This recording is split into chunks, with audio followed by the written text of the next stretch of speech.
আমি ক্রিকেটার, সন্ত্রাসী কেউ না। সম্প্রতি এমনই মন্তব্য করেছেন সাবেক tiger opener Tamim Iqbal. BCB সভাপতি বুলবুলকে ফোন কলে হুমকি প্রসঙ্গে এমন মন্তব্য করেন তিনি। বলেন, যদি সত্যি এমন কিছু হয়ে থাকে তবে সেটা দুঃখজনক।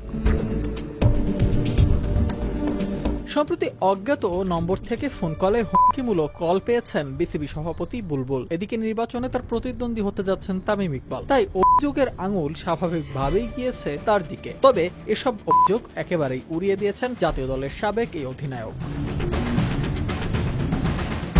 এ প্রসঙ্গে আশঙ্কা প্রকাশ করে তামিম বলেন, যদি ফোনে এমন কোনো কল এসে থাকে তবে নিশ্চয়ই নাম্বারটা থাকবে। আমাদের দেশে যথেষ্ট ইন্টেলিজেন্স আছে, সহজেই বের করা সম্ভব কে কল করেছে। যদি নিরাপত্তা নিয়ে শঙ্কা থাকে তবে নাম্বার সহ বিষয়টি উল্লেখ করে চিঠি দেওয়া উচিত। আর যদি এমন কিছু না করা হয়ে থাকে তবে সেটাও পরিষ্কার করে জানানো দরকার। জিডি করারও সুযোগ রয়েছে বলে উল্লেখ করেন তামিম।